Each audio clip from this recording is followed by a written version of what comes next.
Super cross ലീഗിന് വിട്ടു നൽകിയ കോഴിക്കോട് കോർപ്പറേഷൻ സ്റ്റേഡിയത്തിലെ പുൽമൈതാനം മത്സരത്തോടെ പൂർണ്ണമായും നശിച്ചു. സൂപ്പർ ക്രോസ് സംഘാടകർ കരാർ പാലിച്ചില്ല എന്നാണ് പരാതി. 800 ടണ്ണോളം മണ്ണ് നിരത്തിയാണ് ട്രാക്ക് നിർമ്മിച്ചത്. ഡെപ്പോസിറ്റ് തുകയായ 25 ലക്ഷം കൊണ്ട് മൈതാനം പഴയപടിയാക്കാൻ സാധിക്കില്ല എന്നാണ് നിഗമനം.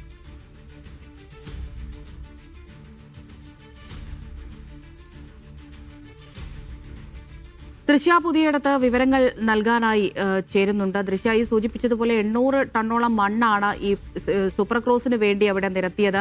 ഇപ്പോൾ എന്താണ് അവിടുത്തെ നിലവിലെ ഒരു സാഹചര്യം? അത് എന്താണ് സ്റ്റേഡിയത്തിന്റെ ഒരു വിശദീകരണം? എന്താണ് പറയുന്നത്? ഇത് എന്നത്തേക്ക് നന്നാക്കും? വിവരങ്ങൾ.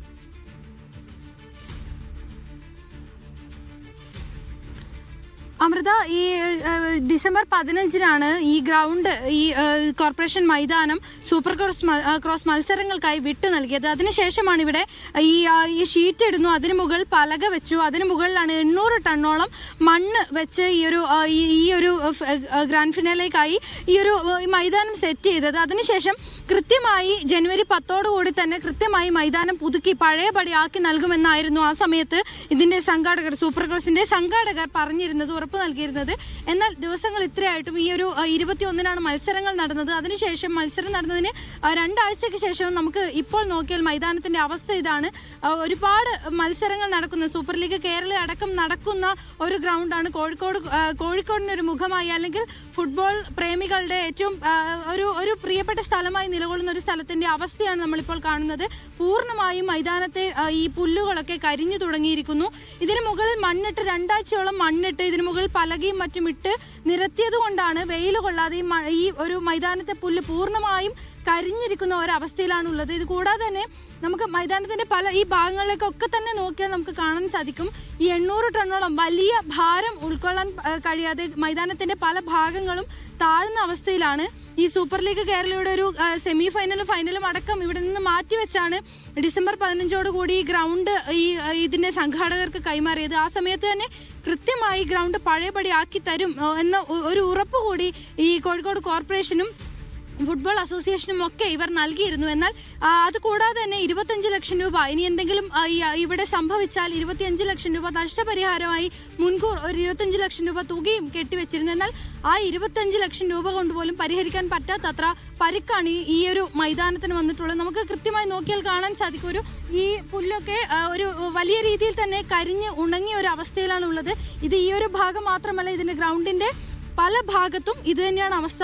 ഇത് കൂടാതെ തന്നെ ഈ പുല്ല് ഉണങ്ങിയത് മാത്രമല്ല, മൈതാനത്തിന്റെ പല ഭാഗങ്ങളും കുഴിഞ്ഞ ഒരു അവസ്ഥയിലേക്ക്. ദൃശ്യ, ഇതിലിപ്പോൾ കോർപ്പറേഷൻ സംഘാടകരുമായി ബന്ധപ്പെട്ടോ ഈ കാര്യങ്ങൾ അറിയിച്ചോ? എന്താണ് സംഘാടകരുടെ മറുപടി വിഷയത്തിൽ?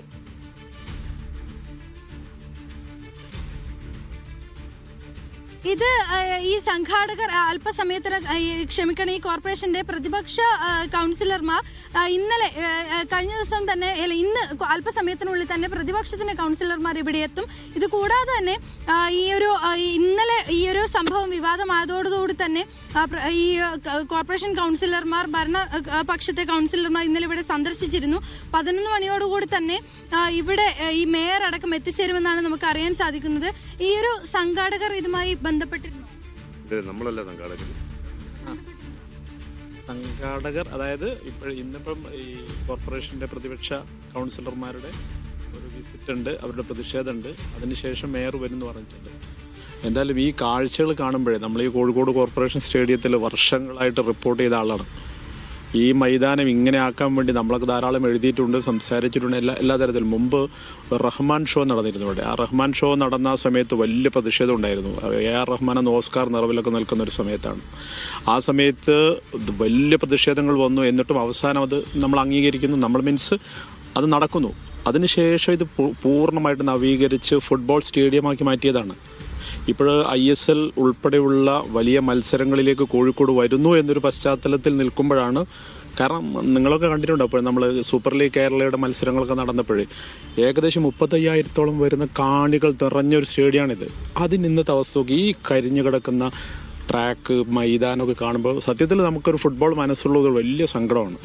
അത് തന്നെയാണ് ഇതിന്റെ പല ഭാഗങ്ങൾ. ഇവിടെ വലിയ മത്സരങ്ങൾ, ഫൈനൽ മത്സരങ്ങൾ അടക്കം നടക്കുന്ന ഒരു സ്റ്റേഡിയമാണ്. അതിന്റെ ദയനീയമായ അവസ്ഥ ഇവിടെ ഈ ഒരു സ്ഥലത്ത് മാത്രമല്ല, നമുക്ക് ആ പുറകോട്ട് നോക്കിയാൽ കാണുന്ന ഈ സ്ഥലത്തൊക്കെ തന്നെ വലിയ രീതിയിൽ മണ്ണ് താഴുന്ന ഒരു അവസ്ഥയുണ്ട്. ഈ ഏറെ മത്സരങ്ങൾ നടക്കുന്ന ഒരു സ്ഥലത്തിന്റെ ദയനീയമായ ഒരു അവസ്ഥയാണിത്. 25 ലക്ഷം രൂപ കെട്ടിവെച്ച 25 ലക്ഷം രൂപ കൊണ്ടുപോലും പരിഹരിക്കാൻ പറ്റാത്ത പ്രശ്നങ്ങൾ, അത്തരത്തിലുള്ള പ്രശ്നങ്ങളാണ് ഇവിടെയുള്ളത്. 800 ടണ്ണോളം മണ്ണാണ് ആ സമയത്ത് ഈ മത്സരങ്ങൾക്ക് വേണ്ടി ഈ ഒരു ട്രാക്ക് നിർമ്മിക്കാൻ വേണ്ടി 800 ടണ്ണോളം മണ്ണാണ് ഇവിടെ കൊണ്ട് നിറച്ചത്. ഇത് കൂടാതെ തന്നെ സൂചിപ്പിച്ചതുപോലെ തന്നെ വലിയ സങ്കടകരമായ ഒരു അവസ്ഥ കൂടിയാണ് നമുക്ക് അവിടെ കാണാൻ കഴിയുന്നത്. ഇങ്ങനെ ഒരു സ്റ്റേഡിയത്തെ ഇങ്ങനെ മാറ്റിയിരിക്കുകയാണ്. അത് ചെയ്തു തരേണ്ട ആളുകൾ അതൊട്ട് ചെയ്തു തരുന്നുമില്ല. ഇപ്പോൾ കോർപ്പറേഷൻ അധികൃതരുമായി ദൃശ്യം ബന്ധപ്പെട്ടിട്ടുണ്ടായിരുന്നോ? അധികൃതർ ആരെങ്കിലും അവിടെ എത്തുമോ? സ്ഥലം സന്ദർശിക്കുമോ? കാര്യങ്ങൾ, സ്ഥിതിഗതികൾ വിലയിരുത്തുമോ?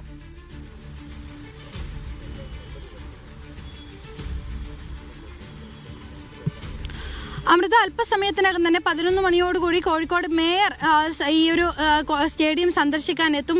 മേയറും ഡെപ്യൂട്ടി മേയറും അടക്കമാണ് സന്ദർശിക്കാൻ എത്തുക. കഴിഞ്ഞ ദിവസം ഈ ഭരണപക്ഷത്തെ കൗൺസിലർമാർ ഇവിടെ സ്റ്റേഡിയം, ഇത് വിവാദമായതിനു ശേഷമാണ് ഈ കൗൺസിലർമാർ സന്ദർശിച്ചത് എന്നുകൂടിയുള്ള കാര്യം ഒന്ന് ഓർമ്മിപ്പിക്കട്ടെ. ഇത് വിവാദമായതിനു ശേഷം, ഈ ഒരു അവസ്ഥ പുറത്തു വന്നതിന് ശേഷമാണ് കൗൺസിലർമാർ ഇവിടെ എത്തുന്നത്. ഇന്ന് അല്പസമയത്തിനകം തന്നെ പ്രതിപക്ഷത്തെ കൗൺസിലർമാർ ഇവിടെ എത്തും. 11 മണിയോടുകൂടി കോഴിക്കോട് മേയർ ഇവിടെ എത്തും. ഇത് സന്ദർശിക്കും.